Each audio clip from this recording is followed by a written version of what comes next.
अस्सलाम वालेकुम दोस्तों, आज मैं बात करने वाला हूँ दारुल उलूम देवबंद के बारे में। अब ये मत सोचिएगा कि इसमें बताने की क्या जरूरत है। दारुल उलूम की तारीख और उसकी अहमियत के बारे में तो सभी जानते हैं और इस हवाले से बहुत सारी वीडियोस यूट्यूब पर पहले से पड़ी हैं। हाँ, वो तो है, पर जिस टॉपिक को लेकर आज मैं बात करने वाला हूँ, इससे पहले शायद ही किसी ने यूट्यूब पर इस बारे में बात की हो, और वो टॉपिक है दारुल उलूम का तालीमी मेयार इतना बुलंद क्यों है। जाहिर सी बात है कि दारुल उलूम में वही किताबें पढ़ाई जाती हैं जो दूसरे छोटे मदरसों में पढ़ाई जाती हैं। लेक्चर भी करीब करीब सेम ही होते हैं, तो आखिर क्या वजह है कि वहाँ का तालीमी मेयार इतना ज्यादा ऊंचा है। चलिए जानते हैं आज के इस वीडियो में। दोस्तों, यूँ तो इसके पीछे कई सारी तारीखी और रूहानी वजह हैं, पर आज मैं यहाँ पर बात करने वाला हूँ 5 प्रैक्टिकल रीजंस की, जिनकी बुनियाद पर वहाँ का तालीमी मेयार इतना ज्यादा बुलंद है। नंबर 1 पे बात करने से पहले मैं नंबर 2 के बारे में बताना चाहूँगा, बरकत के खातिर, क्योंकि नंबर 2 पे आते हैं वहाँ के असातिज़ा।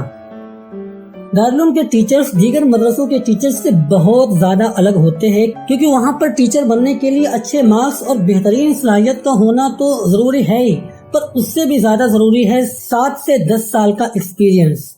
दारुल उलूम किसी भी ऐसे बंदे को अपने यहाँ टीचर नहीं रखता जिसने रिसेंटली अपनी पढ़ाई पूरी की हो। टीचर के लिए अप्लाई वही लोग कर सकते हैं जो बहुत ज्यादा अच्छी एजुकेशन और स्किल रखने के साथ साथ वो 7 से 10 साल का तजुर्बा भी रखते हो, उन्होंने 7 से 10 साल तक किसी दूसरे मदरसे में पढ़ाया हो। और ये शर्त तो सिर्फ और सिर्फ इंटरव्यू में अप्लाई करने के लिए है। सिलेक्ट होना कितना ज्यादा टफ है, इस बात का अंदाजा आप इससे लगा सकते हैं कि दारुल उलूम सिर्फ उनके नॉलेज, उनके स्किल और उनके एजुकेशन को नहीं देखता, बल्कि उनकी स्टूडेंट लाइफ कैसी थी। कभी उन्होंने किसी से लड़ाई झगड़ा तो नहीं किया अपनी स्टूडेंट लाइफ में, अलग अलग क्लास में उनके कितने मार्क्स थे, और वो जहाँ से पढ़ा कर आए हैं वहाँ पर उनका रिकॉर्ड कैसा रहा। इन बहुत सारी चीजों को देखने के बाद दारुल उलूम अपने टीचर सिलेक्ट करता है। यही वजह है कि वहाँ पर आलमियत के फर्स्ट और सेकेंड ईयर के क्लास में पढ़ाने वाले टीचर्स भी इतने ज्यादा क्वालिफाइड और एजुकेटेड होते हैं, अगर उन्हें फाइनल ईयर के क्लास में बैठा दिया जाए तो वो उस जिम्मेदारी को भी बखूबी निभा लेंगे। यहाँ के टीचर्स एजुकेटेड होने के साथ साथ अपनी जिम्मेदारी को लेकर बहुत ज्यादा ईमानदार और सिंसियर भी होते हैं। वो डेली लेक्चर्स के लिए खुद पहले घंटों पढ़ाई करते हैं एक स्टूडेंट की तरह। वहाँ के टीचर्स अपने आप को टीचर की तरह नहीं बल्कि एक स्टूडेंट की तरह ट्रीट करते हैं। दूसरे मदरसों के असातिज़ा की तरह वो अपने आप को उस्ताद और टीचर समझ के ऐशो आराम की जिंदगी नहीं गुजारते। मैं दारुल उलूम देवबंद के अंदर पर्सनली ऐसे कई टीचर्स को जानता हूँ जो एक एवरेज स्टूडेंट से भी ज्यादा खुद पढ़ाई करते हैं ताकि वो बच्चों को और ज्यादा अच्छे तरीके से पढ़ा सकें। और जब ईमानदार और मेहनती असातिज़ा की बात चल रही है तो हम कैसे भूल सकते हैं हजरत मौलाना अब्दुल खालिक संभली रहमतुल्लाह अलैह को, जिनका आज ही के दिन इंतकाल हो गया। अल्लाह ताला उनकी मग़फ़िरत फरमाए। आप सभी हजरात उनके लिए दुआ जरूर करें। अब हम आते हैं नंबर 1 रीजन की तरफ।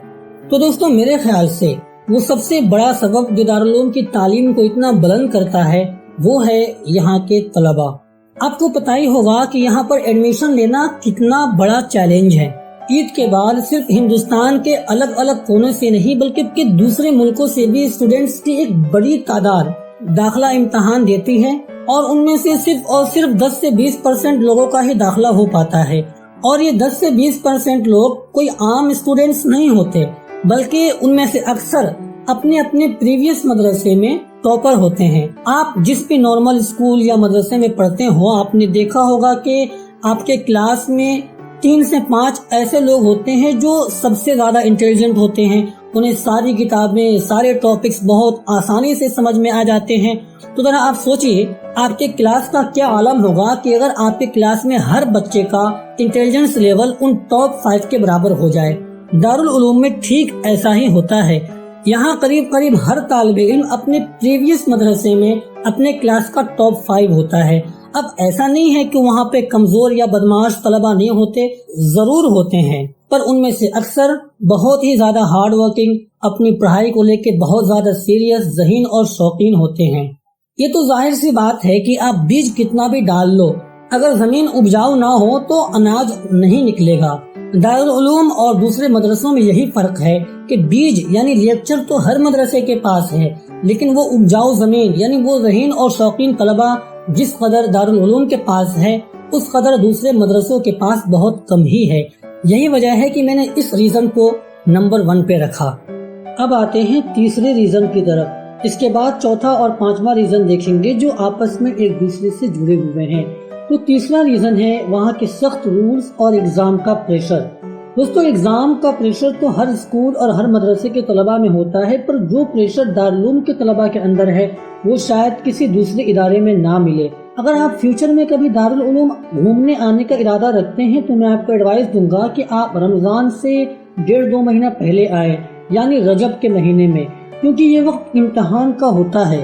इस वक्त तमाम मस्जिदें, तमाम क्लासरूम, फिक़ा, तफसीर और अलग अलग फन की किताबें लिए हुए तलबा से भरी हुई होती है। वहाँ तलबा सिर्फ क्लासरूम और मस्जिद में ही नहीं पढ़ते, बल्कि फील्ड के अंदर खुले आसमान में भी रात के 3-3 बजे तक, बल्कि बाज़ तलबा तो रात भर पढ़ते रहते हैं। अगर आप इम्तिहान के ज़माने में मस्जिद रशीद के दरवाजे से दाखिल हो और यहाँ के आंगन और सहन से गुजरते हुए मस्जिद के अंदर जाए तो आपके दाएं बाएं, आगे पीछे सफेद लिबास में फरिश्ता नुमा तलबा काला काला नबी की सदा लगाते हुए मिलेंगे, और ये हसीन मंजर आपके जहन पर एक यादगार छोड़ देगा जिसे आप कभी भी नहीं भूल पाएंगे। अब आते हैं हम चौथे और पांचवे रीजन की तरफ। मैंने इसके बारे में कहा था कि ये दोनों एक दूसरे से कनेक्टेड हैं, जुड़े हुए हैं, क्योंकि ये दोनों के दोनों रिसोर्स और असबाब के हवाले से हैं। तो चौथा रीजन है वहाँ पर किताबों की बहुत सारी दुकानें। दोस्तों, हमें इल्म जितना अपनी क्लास की किताबों से पढ़ के आता है, उससे ज्यादा हमें उन किताबों से आता है जिन्हें हम क्लास से बाहर पर्सनली पढ़ते हैं, जिनका जाती तौर पे हम मुताला करते हैं। क्योंकि दूसरे शहरों में मदरसों के बच्चों को क्लास की किताबें तो आसानी से मिल जाती हैं, पर पर्सनली पढ़ने के लिए उन्हें आसानी से बहुत सी किताबें नहीं मिल पाती, क्योंकि किताबों की दुकानें दूसरे शहरों में नहीं होती, जिसकी वजह से उनका नॉलेज सिर्फ और सिर्फ दरसी किताबों के अंदर महदूद होकर रह जाता है। पर दारुल उलूम का हाल मुख्तलिफ है। वहाँ के रास्तों पर कदम कदम पर आपको किताब की दुकानें मिलेंगी, जहाँ रोजाना हजारों किताबें एक एक दिन में बेची जाती हैं। वहाँ पर जो तलबा जाती तौर पे किताबों के मुताले के शौकीन होते हैं, वो जब चाहें जो किताबें चाहें आसानी के साथ बाजार से हासिल कर लेते हैं और उन्हें पढ़ लेते हैं। और इस तरह वहाँ के बहुत से तलबा एक साल के अंदर उनको उनकी क्लास में टीचर्स के द्वारा जितनी किताबें पढ़ाई जाती हैं उससे ज्यादा किताबों का मुताला तो वो खुद भी कर लेते हैं।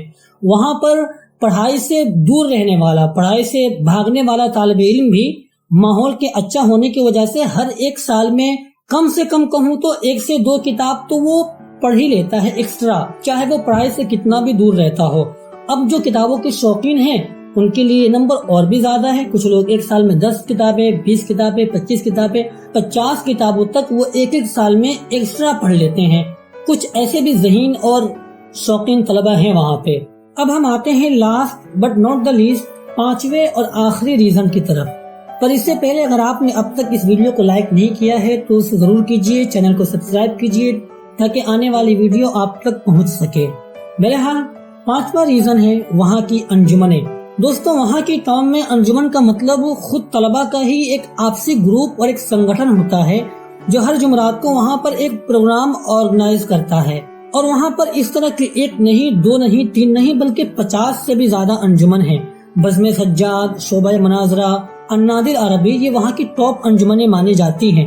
वहाँ पर हर एक तालिब इल्म को इनमें से किसी न किसी एक अंजुमन के साथ जुड़ना होता है। ये अंजुमनें बच्चों को ट्रेनिंग देती हैं पब्लिक स्पीकिंग के लिए, आर्टिकल राइटिंग के लिए, डिबेट के लिए, अरबी ज़बान में फ्लुएंट होने के लिए और बहुत सारी चीज़ों के लिए।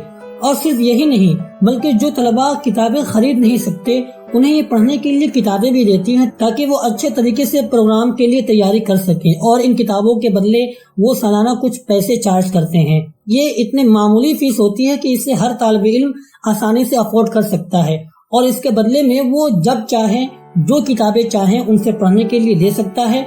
जब उसे लगे कि हाँ उसने किताबें पढ़ ली हैं तो वो किताब जाके वापस कर दे। और वो कभी कभी कंपटीशन भी करवाते हैं बहुत सारी चीजों पे, और उस कंपटीशन में जीतने वाले तालिब इल्म को भारी भरकम इनाम भी दिया जाता है।